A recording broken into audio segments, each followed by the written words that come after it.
Señor presidente, señor secretario general, colegas, cuando el orden existente se basó en el orden internacional en las ruinas, tras la tragedia colosal de la Segunda Guerra Mundial, la base fue la Carta de las Naciones Unidas, fue la fuente clave del orden internacional.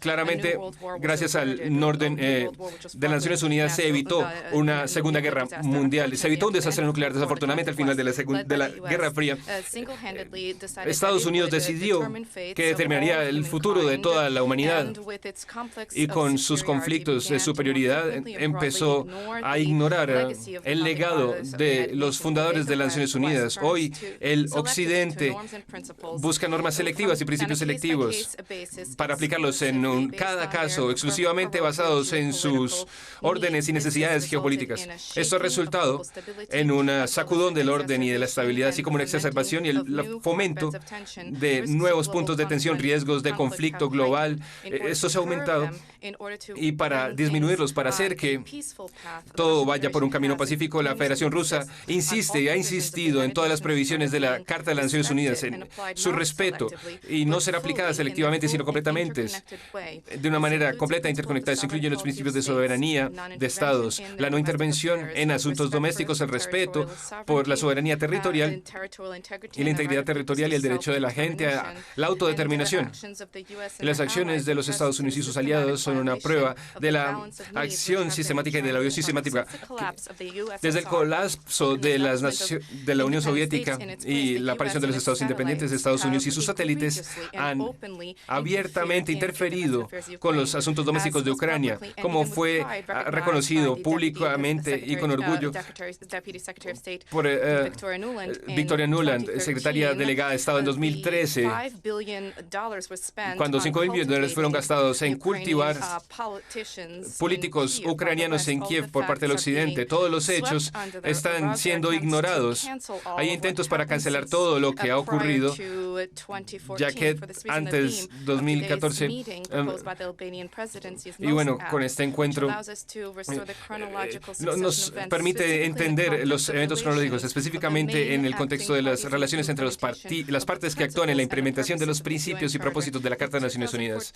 En 2004, de 2004 a 2005, el Occidente, con el propósito de llevar al poder al candidato proestadounidense, sancionó el primer golpe de Estado en Kiev, forzando a la Corte Constitucional de Ucrania a adoptar una decisión ilegal bajo la conducta de algo que no se había declarado en la Constitución, una tercera ronda electoral. Incluso más, una intervención fue clara durante el segundo Maidán de 2013 a 14, la letanía de líderes occidentales directamente animando a los participantes que estaban participando en estas marchas antigubernamentales y esos actos de gobierno. La misma Victoria Nuland discutió con el embajador de Estados Unidos en Kiev la composición del gobierno futuro, y querían que estuviera compuesto de golpistas. La Unión Europea, todos recordamos las palabras obscenas que dijo en ese momento, como la Unión Europea se tragó toda esta situación. En 2014, de febrero, se seleccionaron individuos que fueran participantes claves en el golpe de Estado de Ruto. Fue hecho bajo las garantías de Alemania, Polonia y Francia. Hubo un acuerdo entre el presidente recientemente electo y los líderes de la oposición. El principio de no interferencia en temas domésticos fue reiteradamente pisoteado. Después del golpe de Estado, los golpistas anunciaron que su prioridad era negar los derechos de los rusoparlantes en Ucrania y la gente del sudeste del país, que se negaron a reconciliarse con los resultados de este golpe de Estado.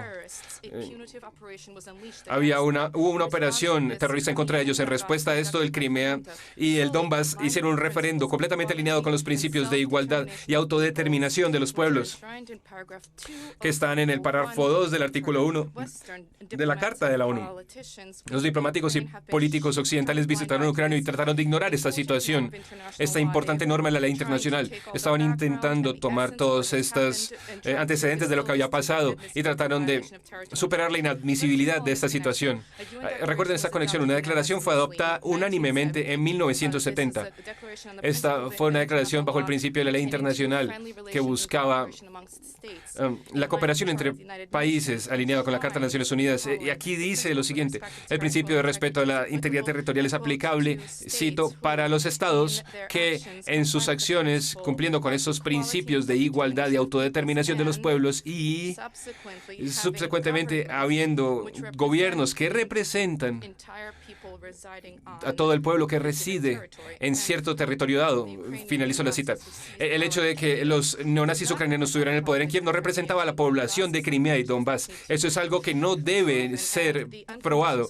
Y el apoyo incondicional de las capitales occidentales de las acciones criminales de Kiev, del régimen de Kiev, no es nada distinto a una violación del principio de autodeterminación, subsecuente a una violación egregia de la interferencia en asuntos domésticos. Poroshenko y Zelensky adoptaron leyes racistas bajo la prohibición de que todo lo ruso existiera: la educación, los medios, la cultura, la destrucción de libros y monumentos, la prohibición de la Iglesia Ortodoxa Ucraniana, la toma de sus propiedades. Todo esto se convirtió en una violación violenta del párrafo 3 del artículo 1, bajo supuestamente el respeto a los derechos humanos y a las libertades de todos, sin distinción de raza, género, lenguaje y religión. Sin mencionar el hecho de que estas acciones directamente iban en contra de la Constitución de Ucrania en sí misma, la Constitución que establece las obligaciones del Estado de respetar los derechos de los rusos y de otros nacionales, otras minorías nacionales. Cuando aquí se pide la implementación de la fórmula de paz para hacer que Ucrania vuelva a las fronteras del 91, aparece una pregunta: ¿a quién se le pide esto?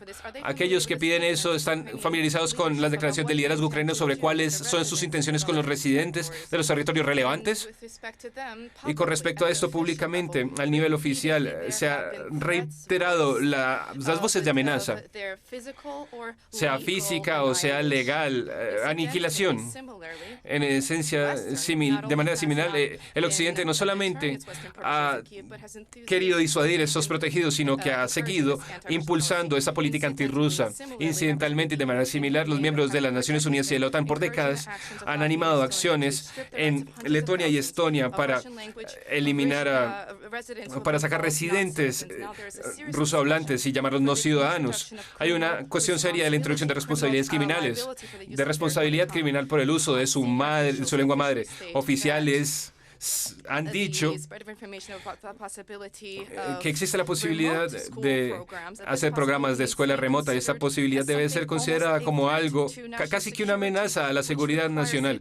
Esto requiere la necesidad, la atención de las fuerzas de autoridad. De vuelta a Ucrania, en febrero de 2014, el acuerdo de Minsk fue logrado, y esto incluyó fueron aprobados por las resoluciones del Consejo de Seguridad, completamente alineados con el artículo 36 de la Carta, que respalda cualquier procedimiento para la solución de disputas que fuese adoptado por las partes, y en este caso específico, Kiev, Donetsk y Lugansk.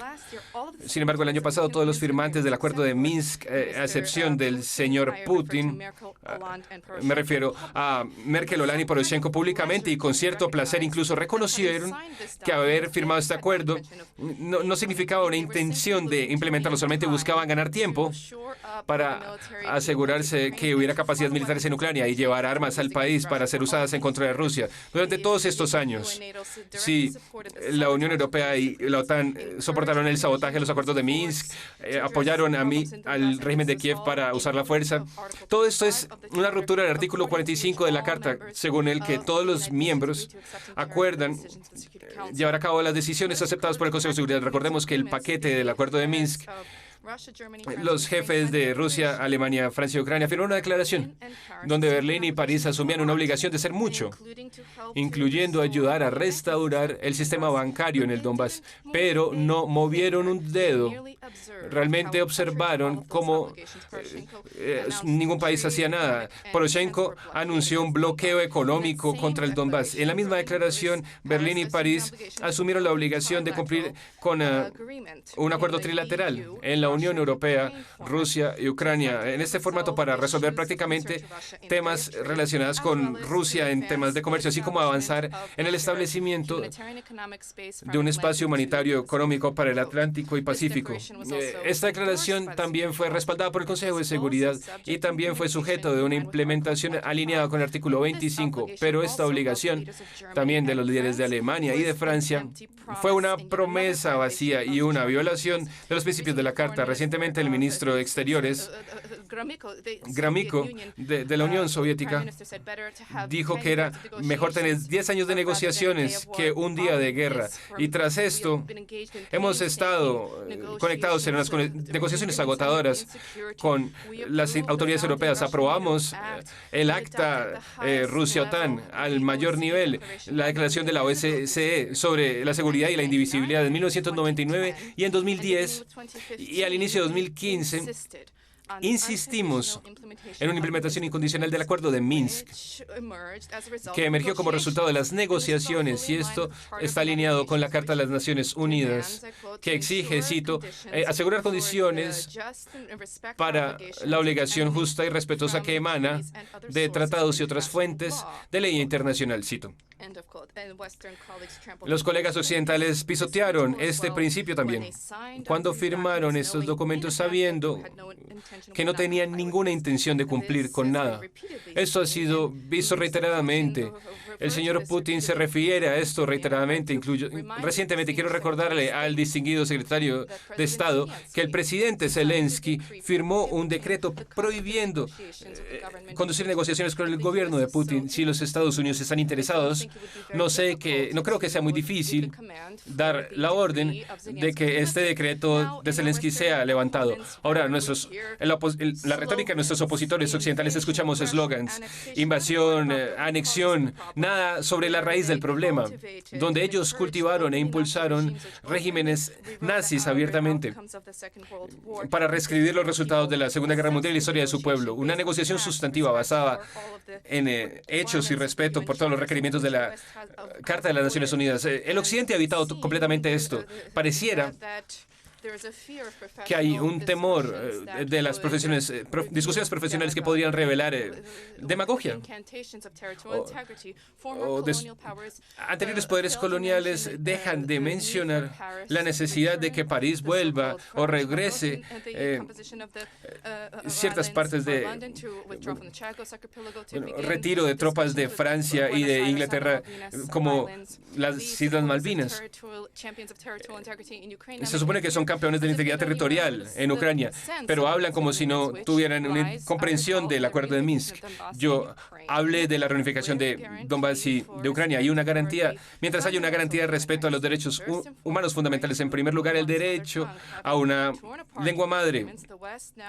El Occidente ahora tiene todas las responsabilidades del colapso de Ucrania y el fomento de la guerra civil allá. Otros principios en esta carta, el respeto que hubiera impedido la crisis de seguridad en Europa, hubiera podido ayudar también a llegar a un acuerdo en las bases de los intereses comunes. Menciona el artículo 2 y el artículo 8, que establece la necesidad de desarrollar una práctica pacífica de resolución de disputas con organizaciones regionales. Alineados con ese principio, la Federación Rusa, junto con nuestros aliados, ha estado defendiendo la restauración de contactos entre el SCTO y la OTAN para facilitar la implementación práctica de todo lo mencionado antes, los resultados de la cumbre de la OSCE, hablando de la indivisibilidad.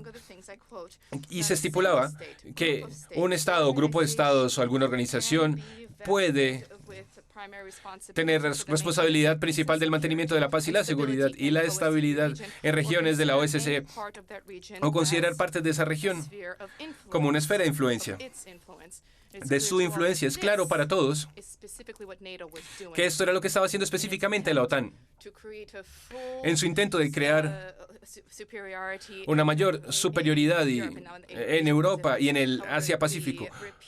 Sin embargo, las llamadas reiteradas a los cuerpos por parte de la OTAN fue completamente negada. Había una posición arrogante de Estados Unidos y sus aliados, y eso lo estamos viendo hoy también. Mentiras y la incapacidad de entrar en diálogos equitativos con ninguna parte. Si la OTAN no hubiera rechazado la propuesta del SCT2, pudiéramos haber haber hecho algo distinto.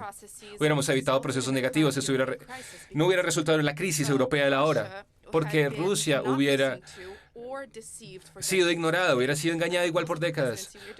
A la propuesta del presidente estamos discutiendo el multilateralismo efectivo. No olvidemos los numerosos efectos de la evasión de cooperación por parte del Occidente. Según Josep Borrell, Europa es un jardín floreciente rodeado de junglas, y eso es mero neocolonialismo, desconociendo la soberanía de los estados y desconociendo la fortaleza de los principios y los efectos del multilateralismo.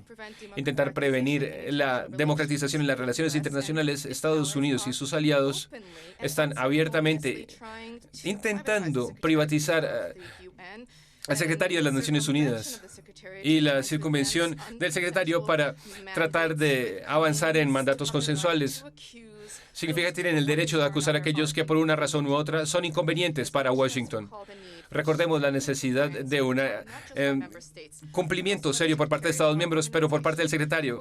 Respecto a esta organización, de acuerdo con el artículo 100, el secretario tiene una obligación de actuar de manera imparcial y no debe recibir ninguna instrucción de ningún gobierno. Ya hemos hablado del artículo 2 y quiero llamar atención de la parte clave del párrafo 1, una organización basada en los principios de igualdad soberana de Estados. A partir de esos principios, la Asamblea General, en la declaración número 79, reafirmó que el derecho inalienable de cada Estado de seleccionar por sí mismo el sistema político, económico, social y cultural sin intervención de ninguna parte. Este es el fin de la cita. Aquí tenemos ciertas dudas que se despiertan por declaraciones por parte de nuestro distinguido secretario general, entregadas el 29 de marzo. Cito, que habla de un régimen autocrático que no garantiza estabilidad, es un catalizador para el caos y el conflicto. Y una sociedad democrática robusta puede corregirse a sí misma y probarse a sí misma que puede estimular el cambio, incluso el cambio radical, sin ningún tipo de violencia. Tenemos que recordar también los cambios introducidos por lo que ocurrió en las democracias de Yugoslavia, Afganistán, Irán, Siria, muchos otros. Distinguido secretario general dijo: participación y solidaridad. Fin de la cita. Hay que entender que esto fue todo declarado y todo anunciado por algo que Biden convino más allá del marco de las Naciones Unidas. En una llamada cumbre por la democracia, Estados Unidos y su administración seleccionó a los participantes bajo el principio de lealtad. Lealtad no solamente hacia Washington, sino hacia el Partido Democrático que maneja Washington. Los intentos de usar cualquier fórmula para enfrentarse a estos temas contradice el párrafo 4 del artículo 1, que dice que para asegurar que se trata de lograr acciones, metas compartidas. Contrario a ese principio, Francia y Alemania proclamaron una alianza de multilateralistas donde también invitaron a aquellos que fueron obedientes, y esto en sí mismo, de nuevo, señala la naturaleza incesable de la mentalidad colonialista y la perspectiva de las personas que se inventaron el multilateralismo. En paralelo, hubo una narrativa impuesta sobre la Unión Europea como el ideal del multilateralismo. Ahora hay llamados de Bruselas para expandir la membresía de la Unión Europea tan pronto como sea posible para incluir específicamente los países de los Balcanes. Pero, mucho más importante, no se trata de Serbia, no se trata de Turquía, donde por décadas hubo charlas que no tuvieron esperanzas. Eso se trata desde Ucrania. Josep Borrell dijo recientemente que el régimen de Kiev debe ser aceptado en la Unión Europea tan pronto como sea posible. Si no fuera por la guerra, esto hubiera tomado años. Ahora hay una necesidad de hacerlo sin respeto por un nuevo criterio. Serbia, Turquía y otros esperarán, pero los nazis pueden saltarse la fila para entrar a la Unión Europea. Incidentalmente, en la misma cumbre por la democracia, el secretario general proclamó que la democracia emana de la Carta de las Naciones Unidas. En las primeras palabras dice que nosotros reflejamos la fuente de la legitimidad, es el gobierno. Hay que comparar esta premisa con el registro del régimen de Kiev, que empezando con el golpe en 2014 y la guerra desatada en contra de su propio pueblo, los millones de personas que no acordaron ser manejados por neonazis, ellos están minando la integridad territorial de Ucrania, ellos que están contrariando la carta que divide la humanidad y las democracias y en autocracias. Hay una categoría en la que no está el régimen ucraniano. No voy a esperar una respuesta sobre las relaciones entre el Consejo de Seguridad y la Asamblea General. El grupo agresor de Occidente está criticando el derecho al veto con un foco incorrecto en los miembros de las Naciones Unidas. Ellos han alcanzado esta situación después de cada ejercicio del veto. La Asamblea General igual considera ese tema. Esto no es un problema para nosotros porque el enfoque ruso es que todos los temas en la agenda están abiertos. No hay dificultades para nosotros en expandir nuestra posición relacionada con todo esto de nuevo. El derecho al veto es un instrumento legítimo estipulado en la Carta de las Naciones Unidas para prevenir la adopción de decisiones que puedan dividir a la organización. Pero si el procedimiento para las discusiones en la Asamblea General de aplicaciones de veto fuese aprobado, siendo aprobado, ¿por qué no considerar por qué ciertas relaciones sin veto igual fueron adoptadas, incluyendo aquellas muchos años, pero no están siendo implementadas, a pesar de las provisiones del artículo 25 de la Carta? ¿Por qué la Asamblea General no consideraría las razones detrás de esto? Eso incluye resoluciones del Consejo de Seguridad sobre Palestina y otra cantidad de temas relacionados con el Medio Oriente, Irán y lo nuclear, o la aprobación de los acuerdos de Minsk en Ucrania. También en la atención está el problema vinculado con el régimen de sanciones. Esta es una norma ahora. El Consejo de Seguridad, después de las negociaciones, empezó a adoptar sanciones en contra de países específicos. Subsecuentemente, Estados Unidos y sus aliados impusieron ante esos mismos estados sanciones adicionales y suplementarias que también eran unilaterales, que no tomaron el consenso de este Consejo de Seguridad ni fueron parte de la resolución. Esto incluye otros ejemplos obscenos. Berlín, París y Londres acaban de adoptar una decisión a través de su cuerpo legislativo nacional para extender algunas restricciones contra Irán que debían expirar en octubre y que son sujeto de conclusiones legales alineadas con la resolución 2231. Entonces, el Consejo de Seguridad ha determinado que han expirado, pero esos países deciden las reglas.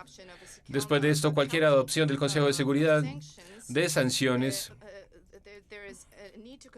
hay una necesidad de considerar la cuestión de la adopción de sanciones por parte del Consejo de Seguridad que no sean superadas por los deseos de otros. También es importante para el régimen de sanciones a través del Consejo de Seguridad que sean limitadas en el tiempo. Y en estos momentos ha habido una limitación en esa naturaleza. Hay flexibilidad dependiendo del caso, dependiendo del impacto de las sanciones, las políticas del gobierno. Hay una necesidad de considerar las limitaciones humanitarias de las sanciones para los proyectos introducidos en el Consejo de Seguridad. Deberían ser acompañados por asesorías sobre las consecuencias por parte de agencias humanitarias de las Naciones Unidas en vez de ser acompañadas por discursos demagógicos que pueden...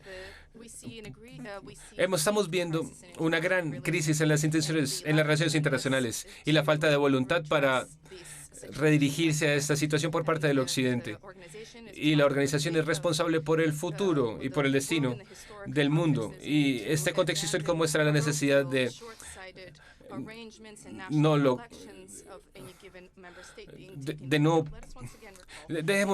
permítanos recordar que hace 80 años después de firmar la Carta de las Naciones Unidas, los líderes mundiales acordaron respetar la igualdad soberana de todos los estados, grandes estados, pequeños estados, pobres, ricos, monarquías, repúblicas. En otras palabras, incluso en ese momento, la humanidad reconocía la necesidad de un mundo policéntrico como garantía para la sostenibilidad y la seguridad de su desarrollo. Por esta razón, no estamos hablando hoy de subordinarnos ante algún tipo de orden basado en reglas, sino también hablando de cumplir con todas las obligaciones que hemos respaldado a la hora de firmar la Carta y todas